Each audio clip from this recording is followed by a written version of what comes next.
ole ka channel thing tlang khaw a kalo lom vek che u weinia chuan poisa a rongkai ti fai dan kan lo endona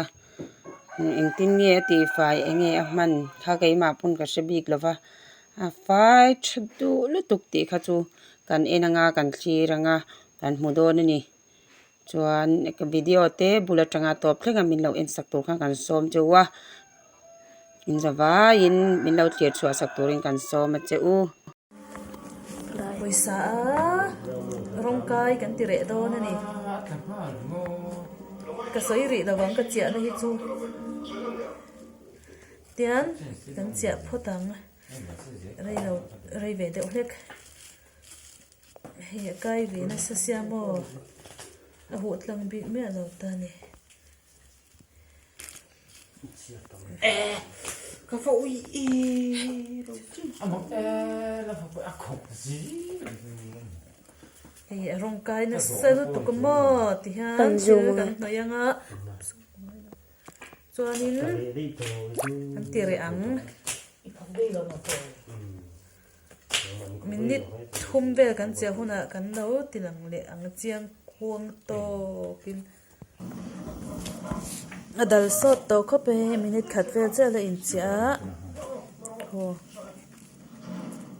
ho dal sot to to ni hi po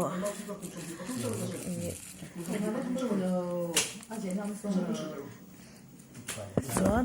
hi po hi dal sot to khop me he lam phei chu ho kai phok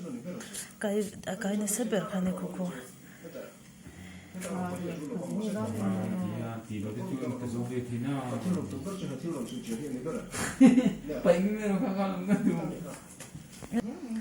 avan re teu to tak em he hem tiang lai pe chu pai dok dok to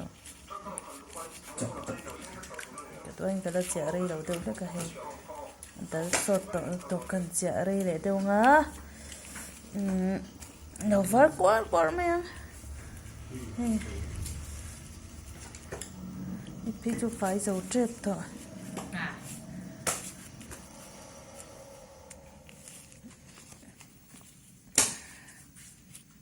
le da ma pola sen hek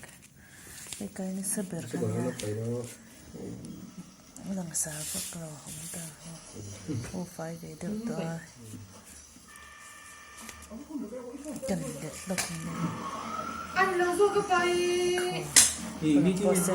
phunมันไล่phun người chặt ăn mắt chang rồi cái chia rei phak lo minute thum ka minute thum a chon ka fai lo de kai ni sa chu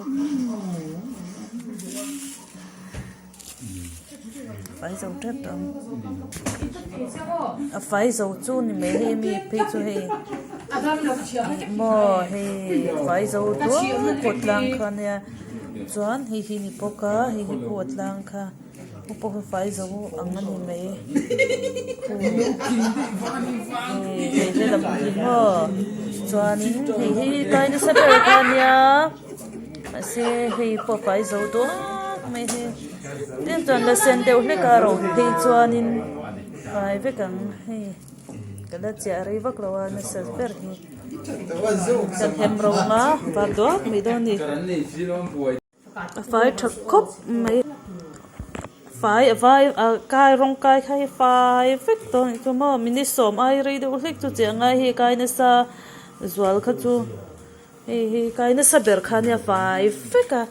heng phei chu he va thawak wak to ni ka eng ma kai lo ang vel ani he mo he po he fai vek to tiang nga ro to phini mai are vek he kai na sa over kha ni ta ti ra sen deuh kha he fai vek to ta ni chu khatiang kha a poisa ti fai dan chu nia enge a man eng chi ange a man kha kan se lo ani thil thiam hi ani hi anga a thil engkim hi athiam mo ti tu ni a sofa siam te po thiama ikhan asiam ati fai na ang te kha enge ani ti kha ke pun ka se bik lowa at thiam hle ani mi te hian thili an lo chi ka an lo thiam hle ani ti kha a hriat mai ani ti khan video te lo top ta a in zawa in bye bye ule